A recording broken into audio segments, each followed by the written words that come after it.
Hello प्यारे students. तो आज हम लोग डिटर्मिनेंट का सेकेंड लेक्चर करेंगे। तो पहले लेक्चर में क्या पढ़ाई हुआ था मैं आप लोग को बता देता हूँ, ठीक है। तो पहले लेक्चर में हम आपको बताए थे डिटर्मिनेंट होता क्या है कि नहीं। उसके बाद हम आपको बताए थे कि डिटर्मिनेंट दो ऑर्डर का डिटर्मिनेंट में 2 रो 2 कॉलम होते हैं, 3 ऑर्डर के डिटर्मिनेंट में 3 रो 3 कॉलम होते हैं। अर्थात यह हुआ कि सर जितना ऑर्डर का डिटर्मिनेंट है उतना ही रो उतना ही कॉलम होता है, अर्थात डिटर्मिनेंट हमेशा वर्गाकार होता है, ठीक है। ये तो बात आपको समझ में आ गया था। और हम लोग क्या किए थे, डिटर्मिनेंट में 2 ऑर्डर के डिटर्मिनेंट को देखने के बाद 3 ऑर्डर 4 ऑर्डर के डिटर्मिनेंट देखने के बाद हम लोग क्या किए थे, ऑब्जर्वेशन किए थे। आपको याद है ना नोट में n कोटि के डिटर्मिनेंट में n रो और n कॉलम्स होते हैं, आपको पता है, यह आपको सिखाए थे हम, आपको याद होगा।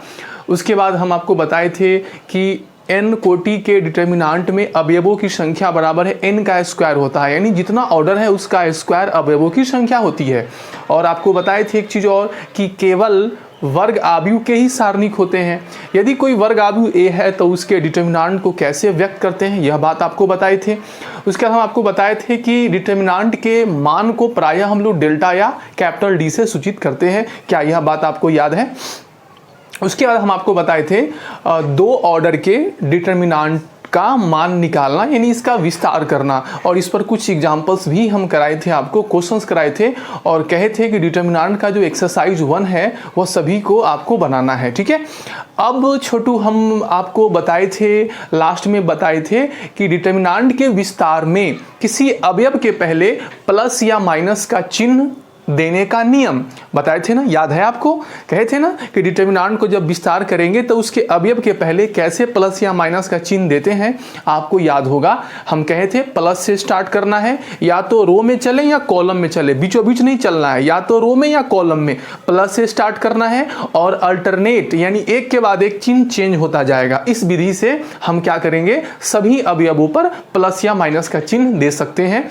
अब हम यह जो प्लस माइनस चिन्ह देने का नियम है, इसमें हम एक ऑब्जर्वेशन किए थे, आपको याद होगा कि यदि पोजीशन का ऑर्डर का जो पोजीशन है उसमें रो और कॉलम की संख्या को जोड़ने से, वह जिस रो में है जिस कॉलम में है उसकी संख्या को जोड़ने से यदि सम आता है तो उस पर प्लस साइन चढ़ेगा।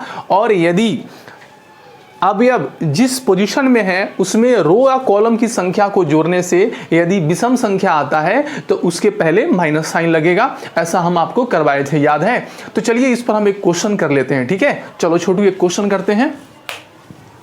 चलिए हम लोग एक क्वेश्चन करते हैं। तो लिखे थे एक क्वेश्चन, इसमें हम लोग क्वेश्चन कर लेते हैं क्या। देखिए क्वेश्चन क्या है, क्वेश्चन कहता है कि find the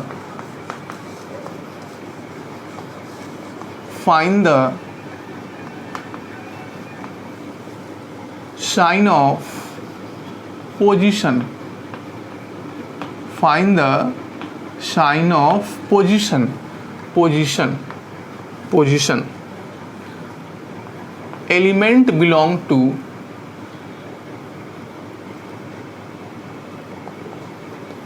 element belongs in 29th row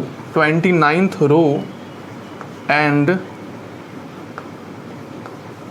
30th column, यानी 29वां रो और 30वां कॉलम में कोई अवयव है तो उसका साइन, पोजीशन का साइन क्या होगा, है ना।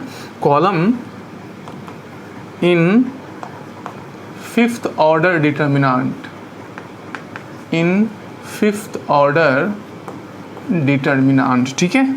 चलो बच्चों जल्दी से बताना है। तो यहाँ पे ध्यान दो, कहता है कि find the position of the element belong in. तो कहता है कि ऐसा वह एलिमेंट का चिन्ह बताना है जो 29th यानी 29वां रो और 30वां कॉलम में जो एलिमेंट होगा उसके पोजीशन का साइन क्या होगा। मतलब जो अवयव 29वां रो और 30वां कॉलम में होगा उसके पोजीशन का साइन क्या होगा। तो हम आपको बताए थे कि आई का काम कौन कर रहा है बच्चों, 29, मतलब रो की संख्या 29 है। हम लोग ऐसे करते हैं ना अवयव को व्यक्त करने के लिए, आई जे ए, मतलब यह अवयव आईमा रो में है और जेमा कॉलम में है। तो करा आई मतलब 29वां रो में है, तो आई का मान कितना हो गया 29। अच्छा प्यारे बच्चों, जे का मान कितना हो गया 30 हो गया, है कि नहीं। अब हम आपको कहे थे कि यदि आई और जे के वैल्यू को जोड़ने से यदि सम संख्या आता है तो उसके पोजीशन का जो साइन होगा वो प्लस होगा, और यदि आई और जे के वैल्यू को जोड़ने से यदि यह विषम संख्या आता है तो उसके पोजीशन का साइन प्यारे बच्चों निगेटिव होगा। तो बताओ, तो इसको जोड़ो तो आई प्लस जे हम लोग जोड़े, कितना आया, तो आ गया 9 और कितना 5। अच्छा बताओ प्यारे बच्चों, सम संख्या है कि विषम संख्या, यह है विषम संख्या। जब विषम संख्या आ गया तो उसका पोजीशन का साइन क्या होगा, निगेटिव साइन होगा। क्या होगा, उसके पोजीशन का साइन क्या होगा, निगेटिव होगा। तो साइन ऑफ पोजीशन क्या होगा, साइन ऑफ पोजीशन निगेटिव होगा। क्या होगा, निगेटिव होगा। बात समझ में आ गया, क्लियर है कि नहीं। तो इसी प्रकार से आपको ढेर सारे प्रश्न आएंगे कि 20 ऑर्डर का कोई डिटर्मिनेंट है तो उसमें कोई अवयव 5वां रो और 6ठा कॉलम में है, तो उस अवयव का जो पोजीशन है उसका जो है चिन्ह क्या है आपको बताना है, ठीक है। तो हम उम्मीद करते हैं आपको आ गया होगा। कुछ नहीं करना है, आई और जे की संख्या को जोड़ना है। अगर सम संख्या आए तो प्लस होगा, अगर विषम संख्या आए तो उसका पोजीशन का जो चिन्ह होगा वह क्या होगा, निगेटिव होगा। चलो हो गया। अब हम पढ़ने वाले हैं, यह जब आप पढ़ गए तब हम पढ़ने वाले हैं कि 3 कोटि के सारणिक का विस्तार हम लोग कैसे करेंगे, है कि नहीं है। तो आप लोग पहले से जानते भी होंगे क्योंकि आव्यूह चैप्टर में, मैट्रिक्स चैप्टर में हम आपको बता दिए थे। कुछ याद है कि भूल गए। तो चलो यहाँ भी हम लोग करते हैं। तो पॉइंट लिखो, 3 कोटि। 3 कोटि का सारणिक का मतलब 3 रो होगा, 3 कॉलम होगा। 3 कोटि यानी 3 ऑर्डर के सारणिक। और सारणिक को शॉर्ट में कैसे लिखते हैं आपको तो आता होगा, DET, ऐसे। 3 कोटि के सारणिक का, प्लीज को अंडरलाइन कर देते हैं। 3 कोटि के सारणिक का विस्तार। 3 कोटि के सारणिक का विस्तार का इंग्लिश था एक्सपेंशन, है ना। 3 कोटि के सारणिक का विस्तार। तो छोटू अभी हम लोग क्या पढ़ने वाले हैं बताओ। अभी हम लोग पढ़ने वाले हैं 3 ऑर्डर का सारणिक है तो उसका विस्तार कैसे करेंगे, उसका मान कैसे ज्ञात करेंगे, ठीक है। तो चलो देखते हैं हम लोग। हाँ, 3 कोटि का सारणिक बना लो पहले। तो देखो ऐसा, A1 B1 C1, A2 B2 C2, A3 B3 C3, ठीक है। अब इस डिटर्मिनेंट को क्या करना है, विस्तार करना है, यानी यह डिटर्मिनेंट का मान ज्ञात करना है, ठीक है। तो हम आपको बताते हैं अच्छे से, आप सीखिए। तो सीखो यहाँ से, जब भी 3 या 3 से ज़्यादा, क्या बोले, जब भी 3 या 3 से ज़्यादा कोटि का सारणिक हो और उसका विस्तार करना हो या उसका मान ज्ञात करना हो, तो सबसे पहले हम लोग क्या करेंगे, इस डिटर्मिनेंट को किसी एक रो, कोई भी एक रो, तो कितना रो है, 3 रो है, आप 3 में से किसी भी एक रो को क्या करो, या किसी एक कॉलम के अनुदिश आप इसको क्या कर सकते हैं, तोड़ सकते हैं। तो सबसे पहली बात सुनो, 3 या 3 से ज़्यादा ऑर्डर का यदि डिटर्मिनेंट हो और उसको यदि क्या करना हो प्यारे बच्चों, विस्तार करना हो, उसको अगर तोड़ना हो, उसका वैल्यू ज्ञात करना हो, तो उस सारणिक को आप किसी एक रो, 3 रो है, यानी किसी एक रो आप ले सकते हैं। आप फर्स्ट रो की अनुदिश भी तोड़ सकते हैं, आप सेकेंड रो की अनुदिश भी तोड़ सकते हैं, आप थर्ड रो की अनुदिश भी तोड़ सकते हैं, रो ही नहीं आप कॉलम के अनुदिश भी तोड़ सकते हैं, है कि नहीं है। तो आप किसी भी रो या किसी भी कॉलम के अनुदिश से तोड़ें, डिटर्मिनांट का मान क्या होगा, हमेशा समान आएगा। किसी को लग रहा होगा कि सर हम पहला रो के अनुदिश तोड़ेंगे तो वैल्यू कुछ और आएगा, सेकेंड रो के अनुदिश तोड़ेंगे तो वैल्यू कुछ आएगा, नहीं, ऐसी कोई बात नहीं है। आप डिटर्मिनांट को कोई भी रो या कोई भी कॉलम के अनुदिश तोड़ो, डिटर्मिनांट का मान कभी नहीं बदलेगा, सेम ही आएगा, ठीक है। तो यह तो भ्रम दूर हो गया आपका कि सर हम अगर फर्स्ट रो से हम तोड़ रहे हैं तो मेरा वैल्यू कुछ और आएगा, मेरा दोस्त अगर सेकेंड रो से तोड़ रहा है तो उसका वैल्यू कुछ और, नहीं, ऐसी कोई बात डिटर्मिनांट में नहीं है। आप डिटर्मिनांट में किसी भी एक रो या किसी भी एक कॉलम के अनुदिश आप तोड़ सकते हैं, सभी रो या कॉलम से मान क्या आएगा, बराबर आएगा। तो क्यों ना हम किसी एक से तोड़ लें। तो चलो ऊपर सबसे पहले कौन सा है, फर्स्ट रो है। तब मैंने अभी सबसे पहले क्या कहा, पहली बात कि सर जब भी 3 या 3 से ज़्यादा ऑर्डर का डिटर्मिनांट हो तो उसका मान हम किसी एक रो या किसी एक कॉलम के अनुदिश तोड़कर निकाल सकते हैं, ठीक है। अब चलो, तो हम चाहते हैं कि पहला रो से तोड़कर इसका मान ज्ञात करें। तो जब भी किसी रो या किसी कॉलम के अनुदिश यदि तोड़ना हो तो सबसे पहले उसके अवयव के ऊपर चिन्ह डाल देना, साइन डाल देना। और साइन कैसा, हम आपको बताए थे कि डिटर्मिनांट के विस्तार के पहले प्लस माइनस चिन्ह देने का नियम।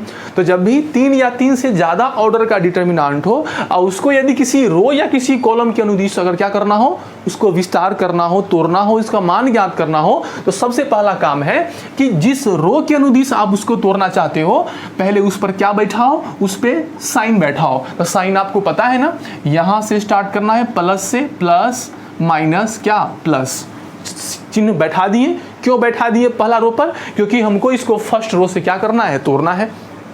यदि किसी बच्चे को सेकेंड रो से तोड़ना है तो वह सेकेंड रो के अवयवों के ऊपर क्या बैठाएगा, साइन बैठाएगा। किसी को थर्ड रो से तोड़ना है तो वह थर्ड रो के ऊपर साइन बैठाएगा। अच्छा बताओ छोटू, इस डिटर्मिनांट का मान हम कितने तरीके से निकाल सकते हैं। कोई कहे कि नहीं पहला रो से, कोई बोलेगा नहीं सेकेंड रो से, कोई बोलेगा नहीं थर्ड रो से। तो 3 तरीका तो हो गया रो से और 3 तरीका हो गया कॉलम से। यानी यह डिटर्मिनांट का मान क्या तरीके से, 6 तरीका से आप ज्ञात कर सकते हैं। 6 तरीका से किसी भी एक रो किसी कॉलम से। चलो, तो हम चाहते हैं हम पहला रो से तोड़ें। तो पहला रो से तोड़ने का तरीका है, जिस रो या जिस कॉलम से तोड़ना है सबसे पहले उस पर क्या लगा दोगे, चिन्ह। मैंने पहला रो पर चिन्ह लगा दिया क्योंकि हमको पहला रो से तोड़ना है। अब चलो पहले चिन्ह लिखना है तब यह नंबर, तो क्या हो गया, पहले चिन्ह तब यह अवयव लिखेगा +A1। बात समझ में आ गया। अब यह अवयव जिस रो में है उस रो को खा जाएगा, तो यह रो को खा गया, खत्म।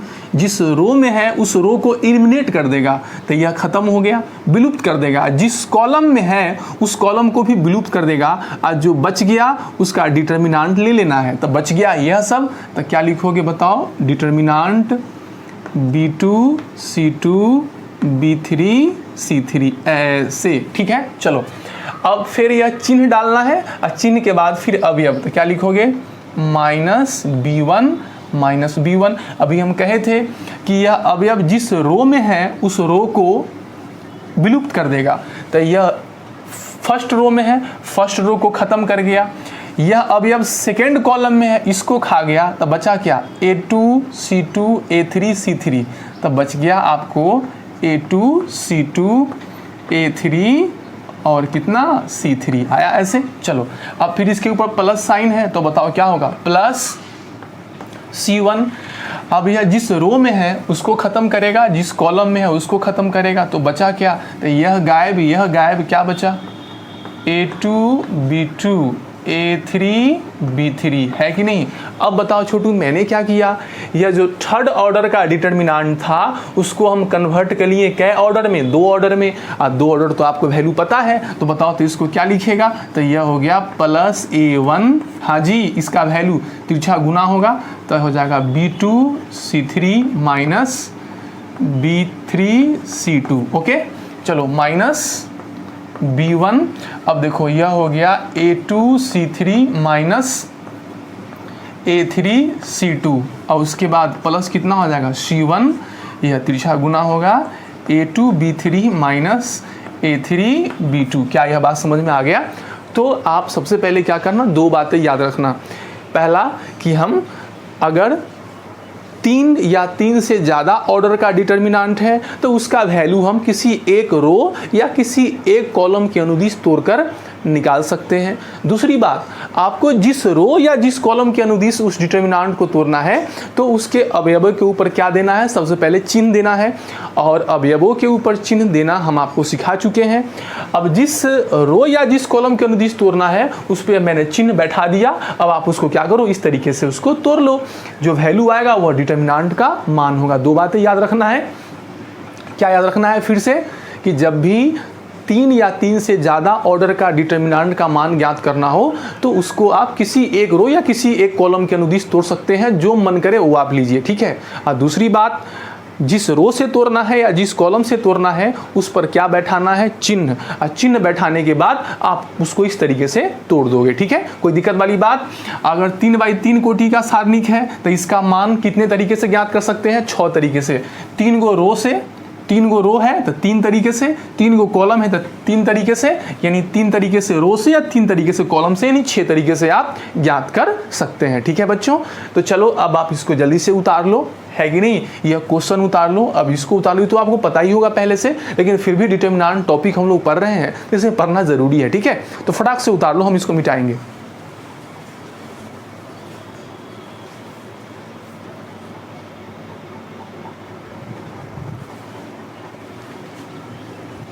चलो तो आप इसको क्या कर लो, पॉज कर लो, पॉज करके आप इसको उतार लो। हम फिर नेक्स्ट आगे बढ़ते हैं, ठीक है। तो आप इसको बढ़िया से उतार लेना। चलो इसको उतार लो अच्छे से। अब हम इसका वैल्यू ज्ञात करना आपको सिखाएंगे। अगर 3 कोटि का सारणिक है तो उसका मान कैसे ज्ञात करेंगे अभी आप सीख गए। तो इस पर कुछ हम लोग एग्जाम्पल करते हैं, है ना। चलो एग्जाम्पल कर लेते हैं। देखो एग्जाम्पल कर लेते हैं। जैसे एग्जाम्पल करते हैं। एग्जाम्पल नंबर 1 है, जैसे आपको बोल दे कि 1 2 1 0 0 1 और यहाँ पे 2 1 2, इसका मान आपको ज्ञात करना है। तो इसका मान हम 2 तरीके से, इसका मान हम 6 तरीके से ज्ञात कर सकते हैं। 2 तरीका नहीं, 6 तरीका से, है कि नहीं। तो चलो हम इसका मान पहला रो के अनुदिश तोड़ कर ज्ञात कर सकते हैं। किसका? पहला रो के अनुदिश तोड़ते हैं। तो मैंने मान लिया मेथड 1 से कि इसका वैल्यू डेल्टा होगा। क्या होगा? डेल्टा होगा।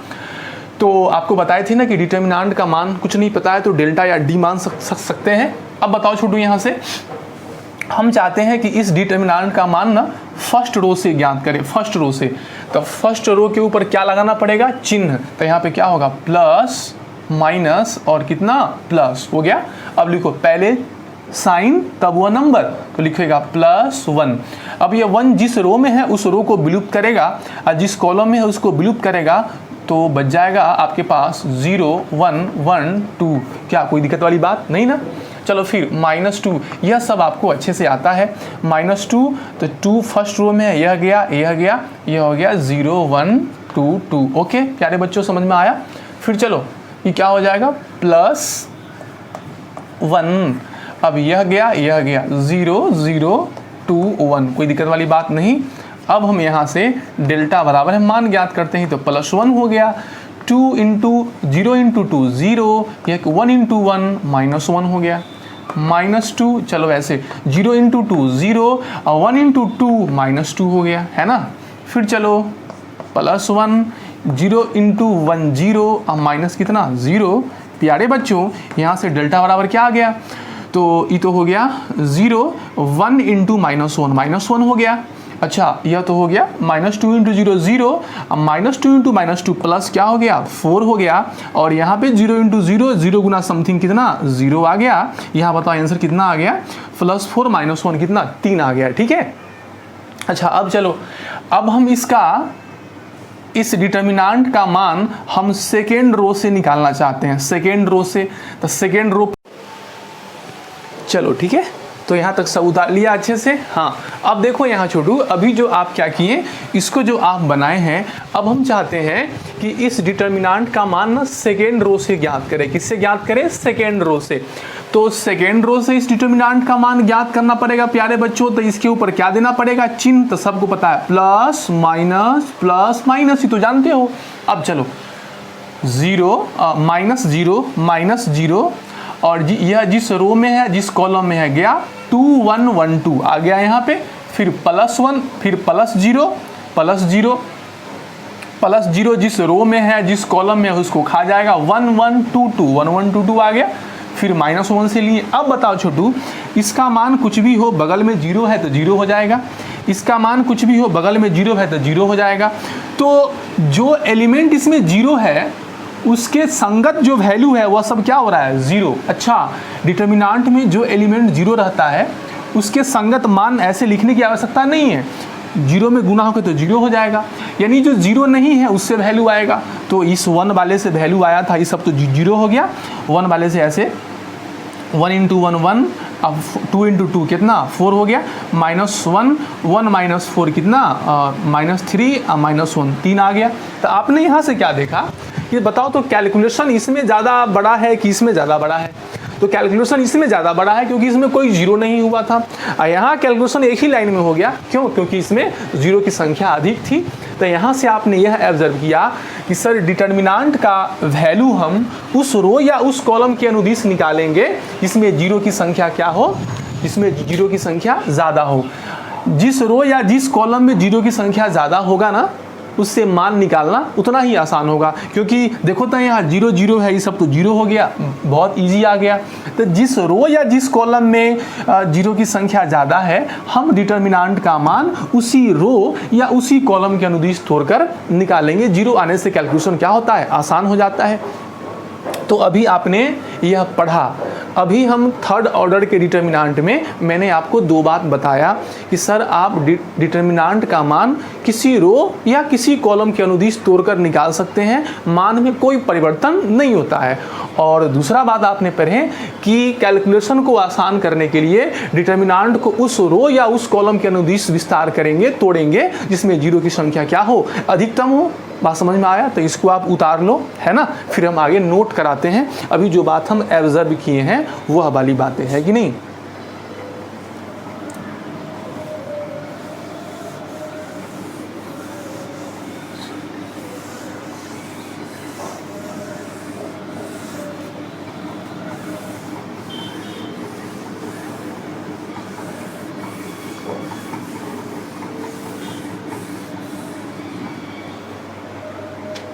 लिखिए, नोट करो तो जरा।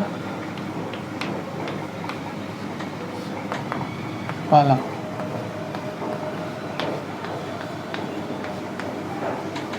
सारणिक यानी डिटर्मिनेंट को किसी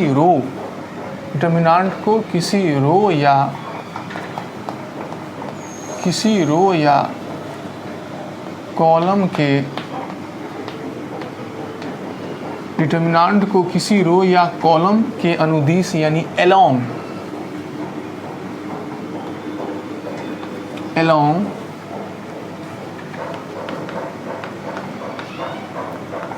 विस्तार करने पर समान मान प्राप्त होता है। कहता है सारणिक को किसी रो या किसी कॉलम के अनुदिश विस्तार करने पर समान मान प्राप्त होता है। अभी आपने पढ़ा कि डिटर्मिनेंट को किसी भी रो या किसी भी कॉलम के अनुदिश विस्तार करो, मान क्या होगा? समान प्राप्त होगा। अब दूसरा, कैलकुलेशन यानी गणना।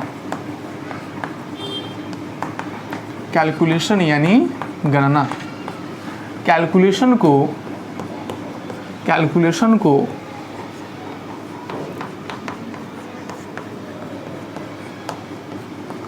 आसान करने के लिए, लिखते भी रहो, कैलकुलेशन को आसान करने के लिए डिटर्मिनेंट को उस रो या कॉलम के अनुदिश विस्तार करें जिसमें शून्यों यानी ज़ीरो की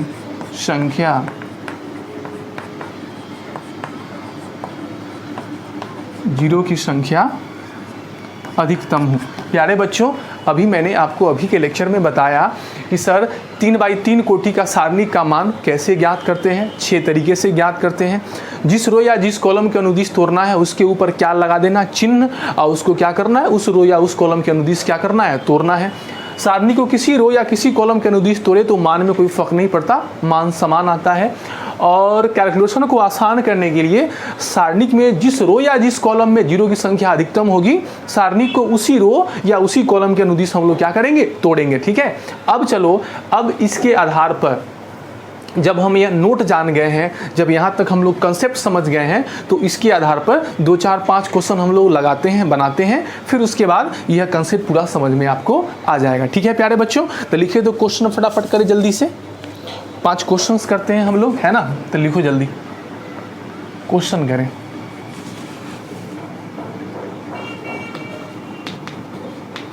लिखो क्वेश्चन है मान निकालें। यारे बच्चों, मान निकालने का इंग्लिश आपको पता है, इवैल्यूएट, है ना। चलो देखो, पहला नंबर प्रश्न है। अच्छा, तू लोग को तो आ गया ना, तो निकालते भी रहना।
है ना।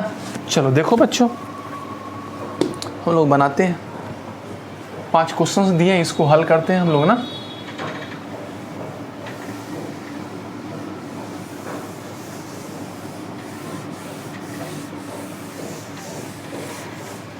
देखो फटाफट देखो।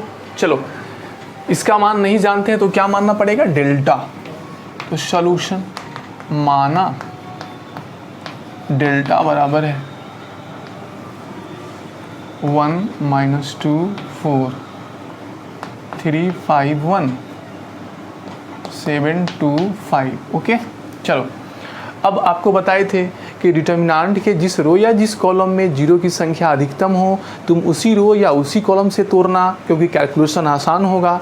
यह जो डिटर्मिनांट है प्यारे बच्चों, इसमें किसी रो या किसी कॉलम में जीरो है ही नहीं, तो आप किसी रो या किसी कॉलम से इसको तोड़ सकते हो, फर्क नहीं पड़ना। ठीक है। तो कैलकुलेशन पे फर्क नहीं पड़ेगा। हम चाहते हैं पलाई रो से तोड़े, तो प्लस माइनस प्लस, देखो यहाँ से डेल्टा बराबर जी +1 हो गया, +1 हो गया, +1 और 1 जिस रो में है यह गया 5 1 2 5। ओके। चलो फिर माइनस +2, यह जिस रो में है यह गया 3 1 7 5, है ना। +4, यह गया 3 5 7 2, है ना। चलो डेल्टा बराबर +1 25 - 2, +2, 15 माइनस 7 +4, 6 माइनस 35। जल्दी, डेल्टा बराबर है 25 माइनस 2 23 प्लस 15 में से 15 में से 7 गया, 8 दूना 8 बचेगा, 8 दूना 16 प्लस, अच्छा ये कितना बचेगा, देखो जल्दी से कितना बचेगा, फटाक से उतारो जल्दी से फटाफट। चलो तो कैलकुलेशन कर लिए तू लोग। हाँ तो देखो यहाँ ध्यान दो फटाक से, देखो तो आपने यहाँ से क्या किया, इसको कैलकुलेशन किया तो आ गया कितना 23, उसके बाद 15 में से 7 गया, 8 दूना 16 आ गया, और यहाँ पे बचा आपको माइनस, इसको गुना करोगे तो माइनस कितना बचेगा, -29 गुना 4 -116 आएगा। इसको जोड़ेंगे तो 39 में से घटेगा 116 -77 आ जाएगा। ठीक है, तो लो आंसर मिला लो अच्छे से। अब देखो सेकेंड नंबर, फटाक से देखो सेकेंड नंबर है कि नहीं। अब देखो सेकेंड नंबर प्यारे बच्चों,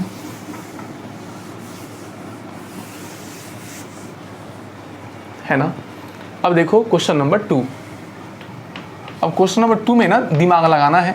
आपको बताए थे डिटर्मिनेंट को उस रो या उस कॉलम के अनुदिश तोड़ना है जिसमें जीरो की संख्या अधिकतम हो, ताकि कैलकुलेशन क्या होता है, आसान हो जाता है कि नहीं।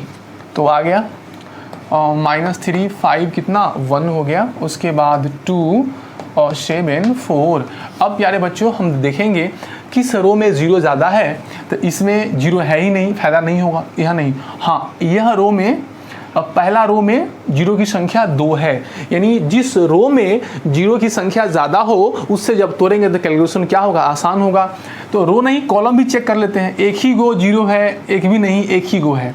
तो किस रो में या किस कॉलम में जीरो की संख्या अधिकतम है, तो इस रो में, इस कॉलम में एक ही जीरो है, इसमें है ही नहीं, इसमें है ही नहीं, इस रो में डबल जीरो है। तो सबसे अधिकतम जीरो रो में है कि कॉलम में है, रो में है, वो भी पहला रो में। तो इस पर चिन्ह बैठा दो, प्लस माइनस प्लस। पता है छोटू, इससे तो निकालने की आवश्यकता ही नहीं है, इससे तो निकालने की आवश्यकता क्यों, क्योंकि प्लस जीरो गुना कुछ भी करेंगे तो जीरो आ जाएगा, इससे भी क्या आ जाएगा, जीरो, वैल्यू मेन इसका आएगा। तो क्या लिखोगे शॉर्ट में, -3, क्योंकि इसको क्यों नहीं लिखे, क्योंकि इससे तो जीरो आ जाएगा, इससे भी क्या आ जाएगा, जीरो, वैल्यू इसी से आएगा। तो -3। अब यह जिस रो में है वह गया, जिस कॉलम में है वह गया, -3 1 2 कितना 4।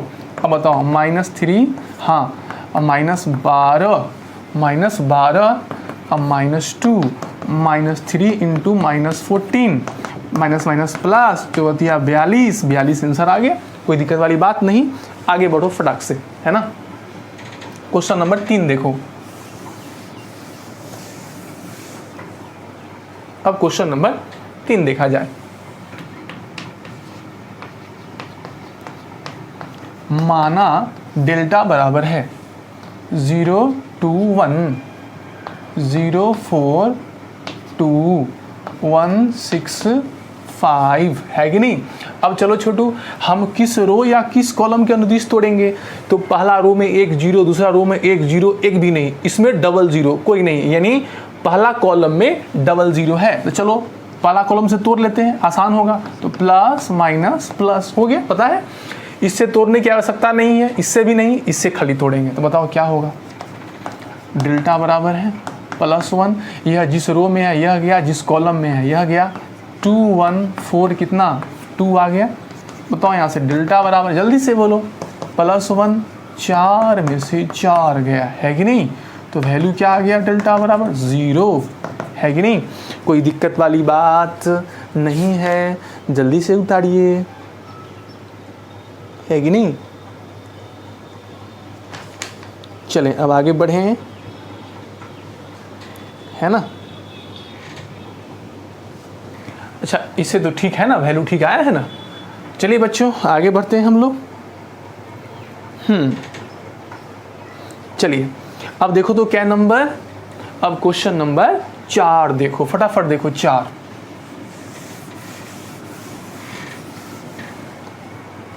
अब क्वेश्चन नंबर 4 देखो,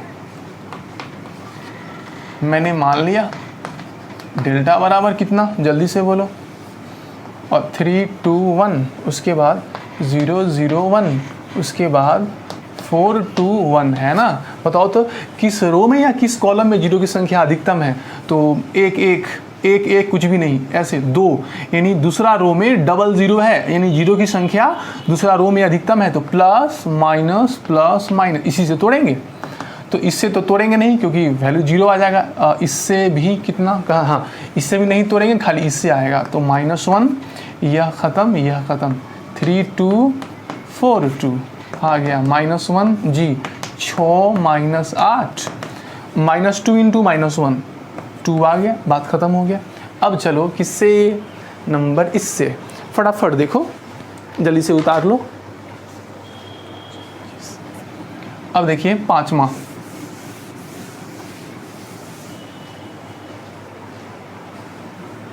नंबर पाँचवा,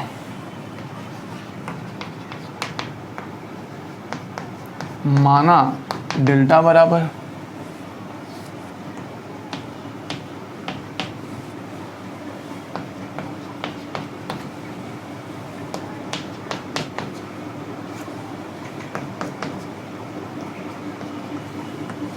आ गया ऐसे। चलो अब बताओ किस रो में या किस कॉलम में जीरो ज़्यादा है। तो इसमें 2 2 1 कुछ भी नहीं। अच्छा इसमें 3 जीरो, और कहीं 3 जीरो नहीं, यानी पहला रो में कितना जीरो है, 3 जीरो, यानी कैलकुलेशन इससे आसान होगा। चिन्ह बैठाओ, प्लस माइनस। इससे तोड़ने की आवश्यकता नहीं, इससे नहीं, इससे नहीं, खाली इससे। तो यहाँ से क्या आ गया, डेल्टा बराबर जल्दी से -5। चलो यह जिस रो में है वह गया, जिस कॉलम में है वह गया, बचा कितना 2 3 4, 4 ऑर्डर का है तो बदल जाएगा 3 ऑर्डर में, 2 3 4 0 0 5 7 2 9। अरे बात समझ में आया। अब यह बच गया 3 ऑर्डर का डिटर्मिनेंट। फिर इसको तोड़ो, देखो इसमें जीरो किस में ज़्यादा है, सेकेंड में। तो प्लस माइनस प्लस माइनस, ठीक है। अब इसका मान ज्ञात करेंगे तो किससे, इससे नहीं, खाली इससे। तो बताओ तो क्या होगा, डेल्टा बराबर -5 जी। इससे क्या लिखेंगे, यह हो गया -5, यह भी क्या होगा -5। अब यह ख़त्म, 2 3 7 2, डेल्टा बराबर 25। अच्छा ये कितना 4 -21, कितना आ गया 21। डेल्टा बराबर 25 और 4 में से 21 यानी -17। 17 गुना 25 आपका 425 हो जाएगा। माइनस है तो -425 आ गया। तो आपने क्या देखा, 4 ऑर्डर का डिटर्मिनेंट है, आपको बताए थे ना। 3 या 3 से ज़्यादा ऑर्डर का डिटर्मिनेंट तोड़ना हो तो किसी एक रो या किसी एक कॉलम को नीचे तोड़ना है। उस रो या उस कॉलम के अंदर तोड़ना है जिसमें जीरो की संख्या क्या हो, ज़्यादा हो, ठीक है। तो आपने इसको तोड़ लिया। 4 ऑर्डर का भी हम लोग पढ़ लिए है कि नहीं है, सब ऐसे ही होगा। तो इसको आप उतार लो। अब फिर हम आगे पढ़ने वाले जल्दी, ठीक है। तो प्यारे बच्चों, अभी आपने देखा, अभी 2 ऑर्डर का डिटर्मिनेंट हो या 3 ऑर्डर का डिटर्मिनेंट हो, इसका मान आप क्या कर रहे थे, विस्तार करके ज्ञात कर रहे थे ना परीक्षा में या क्लास 11 12 में। इसको ऐसे ही करना है, ठीक है। अब हम पढ़ेंगे डिटर्मिनेंट का मान ज्ञात करना सारूस डायग्राम से। यह सारूस डायग्राम सिर्फ ऑब्जेक्टिव क्वेश्चंस के लिए है, सब्जेक्टिव के लिए नहीं है। क्लास 11 12 में मैंने आपको बता दिया, सिर्फ और सिर्फ मैं सारूस डायग्राम को ऐसे ही नॉलेज के लिए बता रहा हूँ। यह परीक्षा के दृष्टिकोण से इम्पोर्टेंट नहीं है, हाँ लेकिन जानना है। अगर ऑब्जेक्टिव क्वेश्चन आ जाए तो तुरंत इससे बन जाता है, ठीक है। लेकिन सब्जेक्टिव प्रश्न में या फिर 2 नंबर का भी सवाल हो तो सारूस डायग्राम जो अभी बताएंगे हम उसका इस्तेमाल नहीं करना है, ठीक है। किसका इस्तेमाल करना है, यह जो विस्तार करने का तरीका बताए थे 2x2 3x3 का, वैसे बनाना है, ठीक है। तो जल्दी से इसको उतारो फटाक से, हम फिर आगे बढ़ने वाले।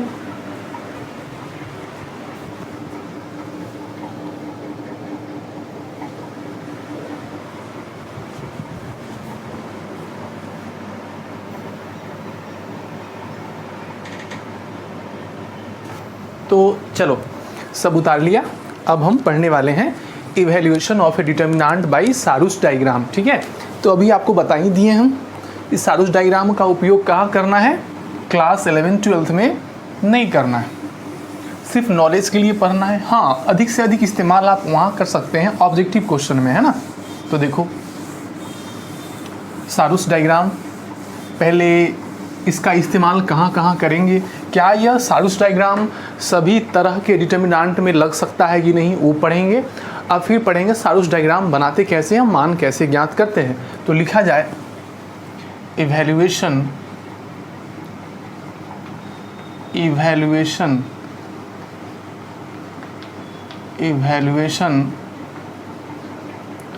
Of a determinant by Sarrus diagram, by evaluation of a determinant by Sarrus diagram. इसका हिंदी हुआ कि डिटर्मिनांट का मान ज्ञात करें बाई सारूस डायग्राम, यानी सारूस डायग्राम से डिटर्मिनांट का क्या ज्ञात करना है, मान ज्ञात करना है। ठीक है, तो चलो देखो, है ना, सारूस डायग्राम से डिटर्मिनांट का मान ज्ञात करना है। तो सबसे पहले जानेंगे कि सर यह जो सारूस डायग्राम है किस ऑर्डर के डिटर्मिनांट में काम करेगा। तो नोट लिखो, नोट लिखिए, it is not applicable,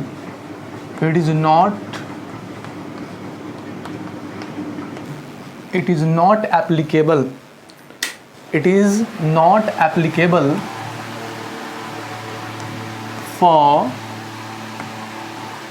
determinant of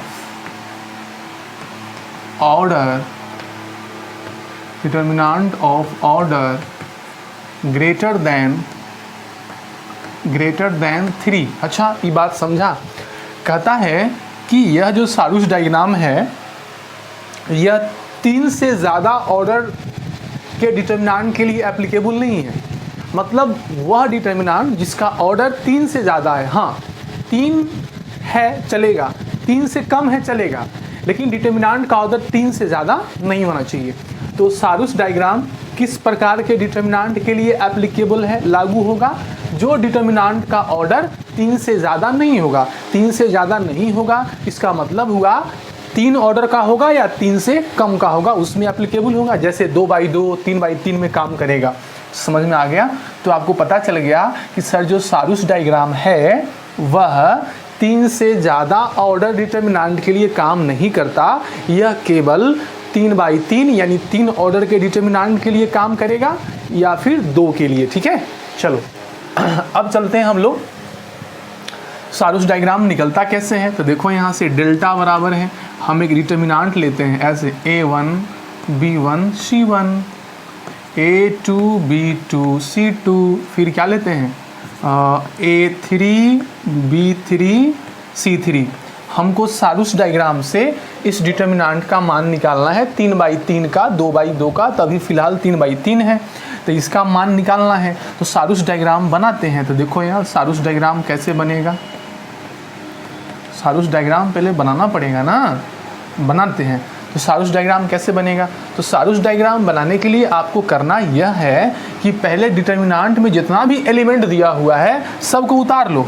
सबको उतार लिए, A1 A2 A3, फिर B1 B2 B3 C1 C2 C3। सारे एलिमेंट को उतारने के बाद प्रथम 2 कॉलम को रिपीट कर देना है। प्रथम 2 कॉलम, तो पहला और दूसरा कॉलम को रिपीट कर दो तो क्या होगा, इसको उठा के यहाँ डाल दो। तो A1 A2 A3 B1 B2 B3 हो गया। तो पहले क्या काम करना है, सारूस डायग्राम बनाने का तरीका क्या है बच्चों, सीखो जल्दी से। पहले डिटर्मिनांट के सभी अवयवों को उतार दिए यहाँ से यहाँ तक आ गया।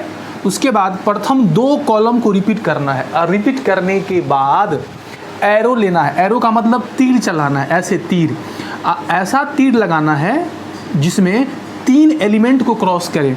क्या यहाँ तीर ऐसे लगेगा, नहीं, एक एलिमेंट को क्रॉस किया है।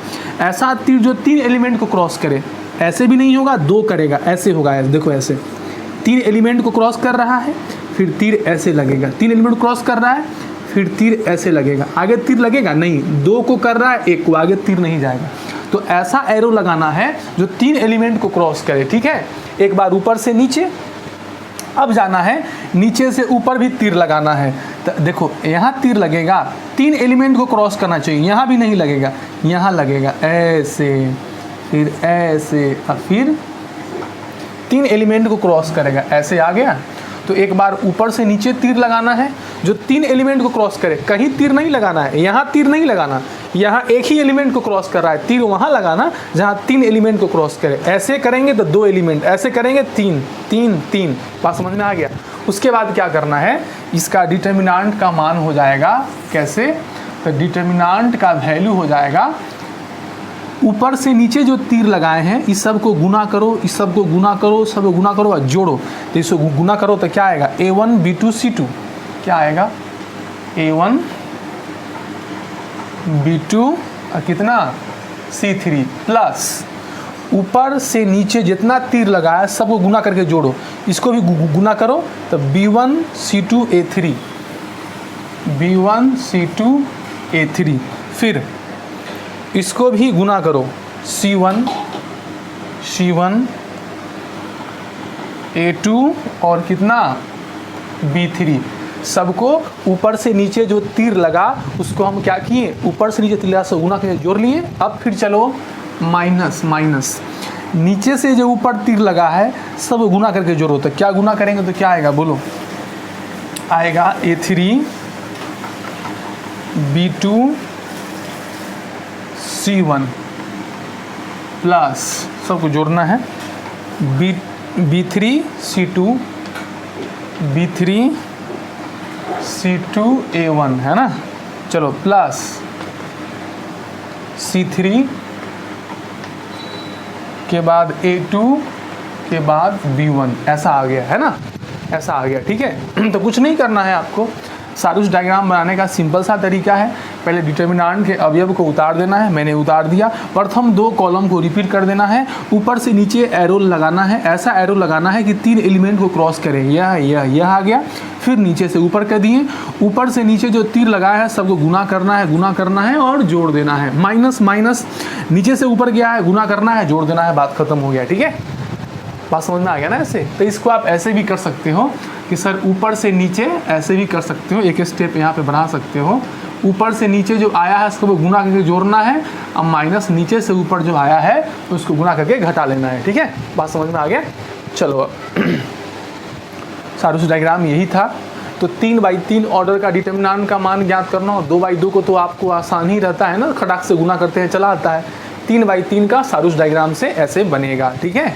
चलो यहाँ से तो बताओ छोटू, सारूस डायग्राम किस ऑर्डर के डिटर्मिनेंट में लगेगा, जिसका ऑर्डर 3 से ज़्यादा नहीं हो, 3 हो 2 हो चलेगा, ठीक है, लेकिन 4 ऑर्डर में नहीं लगेगा, मतलब 3 से ज़्यादा जिसका भी ऑर्डर है उसमें नहीं लगेगा। सारूस डायग्राम बनाते कैसे हैं, पहले डिटर्मिनेंट के सभी अवयवों को उतार लेते हैं, उतारने के बाद प्रथम 2 कॉलम को रिपीट करते हैं और एरो लगाते हैं। एरो की मीन्स तीर, ऐसा तीर लगाना है जो 3 एलिमेंट को क्रॉस करे, है ना, ऐसे ऐसे करके इसको गुना किए जोड़ लिए, फिर नीचे से ऊपर गया, गुना किए जोड़ के सब में से घटा लिए, आ गया, है ना।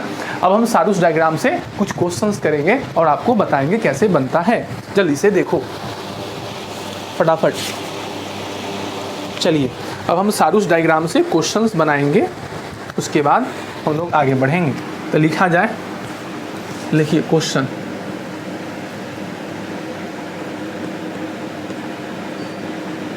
मान निकालें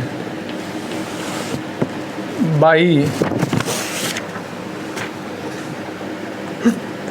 यूजिंग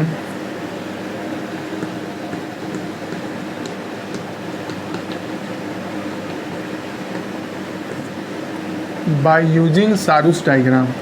क्वेश्चन है सारूस डायग्राम का यूज़ करके मान निकालना है। फटाफट क्वेश्चन नंबर 1। अभी आप क्या कर रहे थे, इससे पहले हम लोग किसी रो या किसी एक कॉलम के अनुदिश विस्तार करके मान ज्ञात कर रहे थे। अब हम लोग सारूस डायग्राम से निकाल रहे हैं। आपको बताया कि सारूस डायग्राम सिर्फ ऑब्जेक्टिव में लगाना, सब्जेक्टिव में बिल्कुल नहीं। यह केवल नॉलेज के लिए है।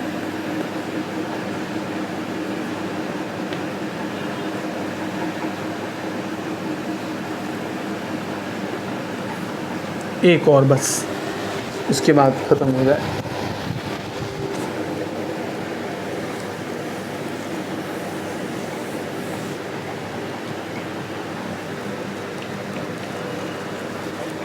देखो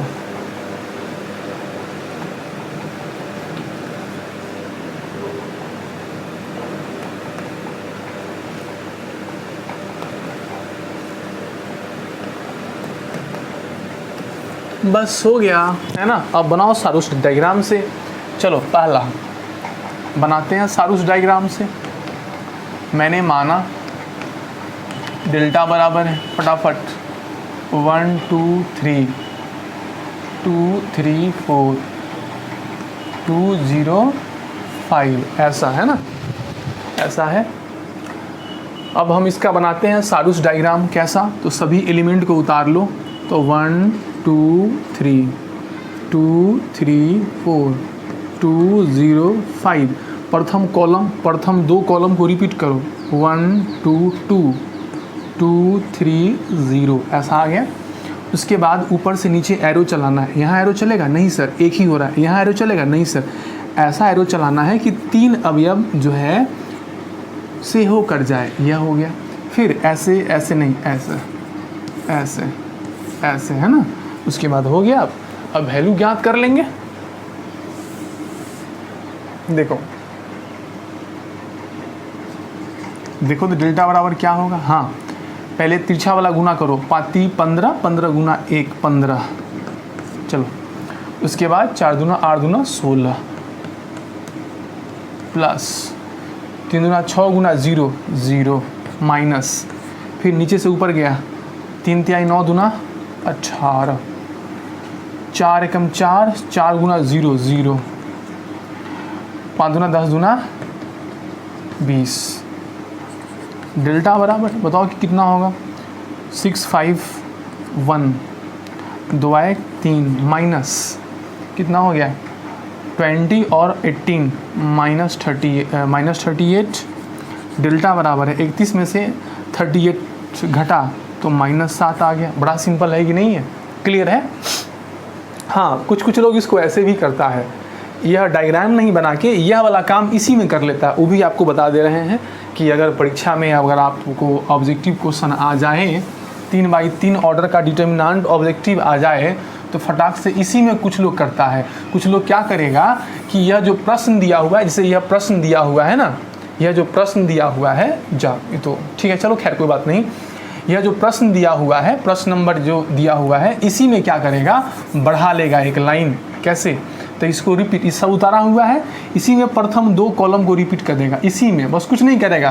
प्रश्न में जो क्वेश्चन में जो आपको जो सवाल में जो क्वेश्चन पेपर है उसी में रफ कर देगा वो। कैसे? तो 1 2 2 2 3 0, बस हो गया इतना सा काम।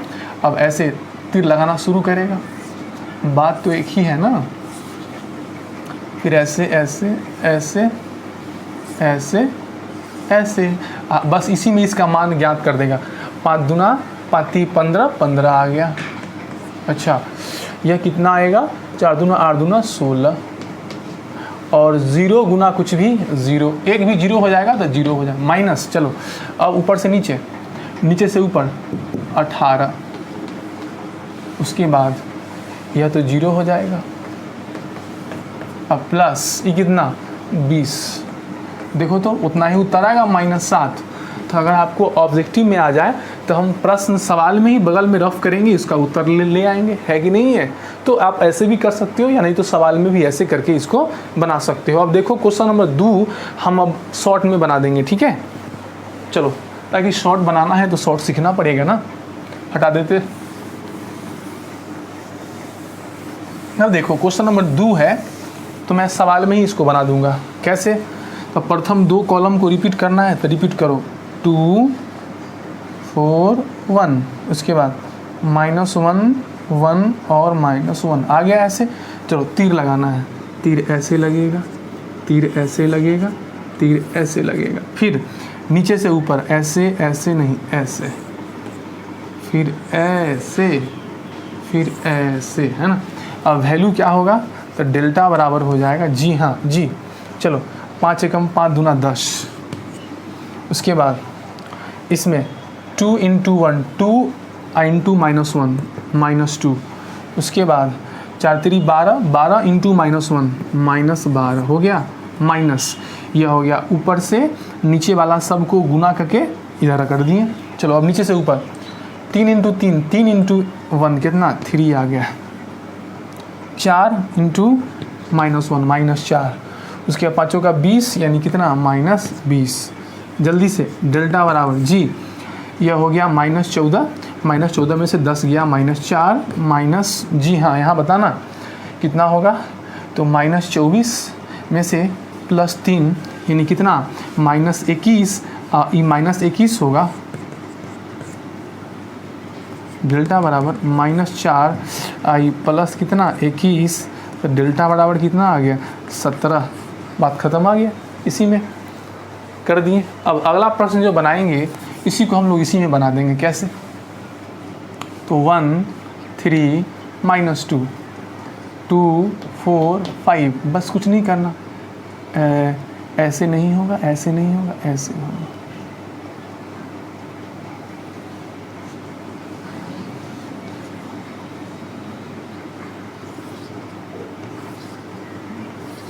जल्दी जी हाँ, ये तो हो जाएगा 0 इंटू कुछ भी 0 -2 अब -3 +6 6 दूना 12, यह हो गया 12, फिर 15 अब -1 -15 माइनस, चलो अब नीचे से ऊपर -8 अब माइनस +8 और ये कितना हो जाएगा आपका -15 गुना 1 -15, उसके बाद यह क्या हो जाएगा +0। अब बताओ डेल्टा बराबर है, ये कितना बचेगा -3, उसके बाद 8 में से 15 गया तो बचेगा -7, है कि नहीं, +7, डेल्टा बराबर है 7, 7 में से 3 गया कितना 4 आ गया। कोई दिक्कत वाली बात नहीं, तो सिंपल है, आप इसको बना सकते हो। ठीक है, तो चलो बच्चों, अभी आपने पढ़ा विस्तार करके सारणी का मान ज्ञात करना, 2x2 3x3, 3 से ज़्यादा ऑर्डर का भी हो तो आप सीख गए, है कि नहीं। सारूस डायग्राम से आप समझ गए, सारूस डायग्राम एप्लीकेबल कब होता है, जिसका ऑर्डर 3 से ज़्यादा नहीं होना चाहिए, है नहीं। 3 से ज़्यादा होगा सारूस डायग्राम नहीं लगेगा, 2 वाले में लगेगा, 3 वाले में लगेगा, तो आप सीख गए, इसको अच्छी तरीके से बना लोगे। अब लिखो लास्ट में छोटा सा एक है पॉइंट्स, उसको हम लोग समझ लेते हैं जल्दी से।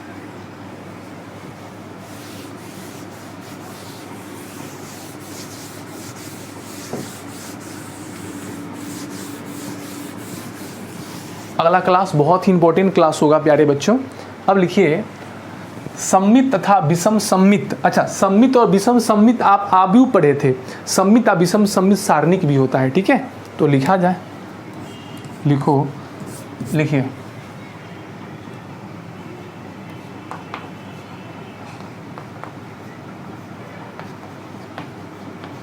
सम्मित तथा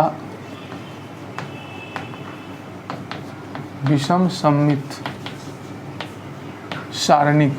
वहाँ सम्मित और विषम सम्मित आव्यूह पढ़े थे, यहाँ भी कुछ ऐसा ही है ना। सम्मित का इंग्लिश पता ही होगा आपको, symmetric and askew symmetric determinant.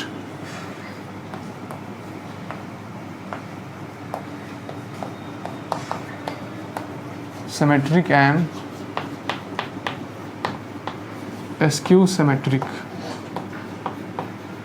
Symmetric and askew symmetric determinant को शॉर्ट में ऐसे लिखते हैं। अब हम देखते हैं बारी बारी से सम्मित सारणी क्या होता है और विषम सम्मित क्या सारणी क्या होता है।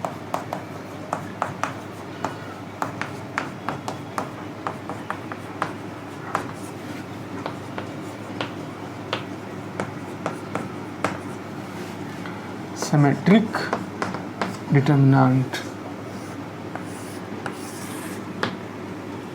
लिखिए, कोई सारणिक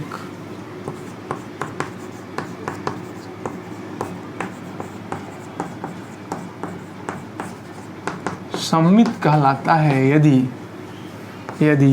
ए आई जे का मान ए जे आई के बराबर, वहाँ भी सिखाए थे आपको सममित आव्यूह में ए आई जे का मान ए जे आई के बराबर होता है सभी आई तथा जे के लिए, सभी आई एंड जे के लिए, तथा जे के लिए, है ना, एंड का मतलब तथा या और, सभी आई जे के लिए ए आई जे का मान जे आई के बराबर हो जाएगा तो सममित सारणिक कहलाएगा। एग्जाम्पल में आप देख सकते हैं, जैसे सममित आव्यूह का एग्जाम्पल किए थे उसी प्रकार से सममित आव्यूह का एग्जाम्पल किए थे उसी प्रकार सममित सारणी का करना है। विकर्ण में कुछ भी डाल दो, ए बी सी तिरछा तिरछा सेम होना चाहिए, एच एच जी जी एच एच। ज़रा बताओ यहाँ से, यहाँ A12 का मान कितना है, h है, तो A21 का भी मान h होगा। तो आप पढ़े हैं ना, AIJ का मान AJI के बराबर है, A12 का मान A उलट गया है, AIJ का मान AJI के बराबर होना चाहिए, A12 का मान A21 के बराबर है, तो ऐसे सारणी को सममित सारणिक बोलेंगे। तो A13 का मान G है तो A31 का मान भी G ही है। बात समझ में आ गया? तो यह सममित सारणिक हो गया। एग्जाम्पल लिखने का तरीका, विकर्ण अवयव को अपना मन से कुछ भी डाल देना है और यह जो तिरछा तिरछा एलिमेंट है उसको सेम सेम डालना है। तो एच एच जी जी, यहाँ ना एफ एफ कर लो, एच जी एफ। बात समझ में आ गया? क्लियर है? आगे बढ़ते हैं। अब विषम सममित सारणी क्या होता है उसको देखो, इसको उतार लीजिए।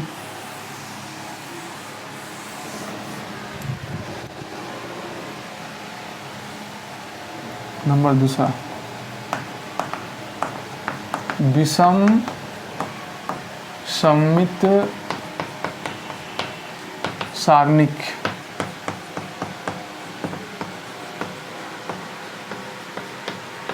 स्क्यू सिमेट्रिक डिटर्मिनेंट, है ना। ये बड़ा सिंपल है, जैसे वहाँ विषम सममित आव्यूह था ना, यहाँ भी वही है। कोई सारणिक विषम सममित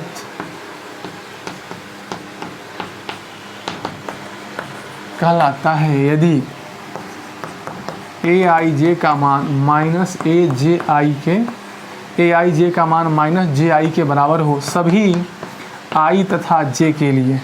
एज फॉर एग्जाम्पल आप देख सकते हैं, वहाँ विषम सममित आव्यूह लिखते थे, कैसे स्ट्रक्चर बना लेते थे, विकर्ण अवयव को 0 डालते थे और सेम सेम निगेटिव, यहाँ 2 तो यहाँ -2, यहाँ 3 तो यहाँ -3, यहाँ 4 तो यहाँ -4।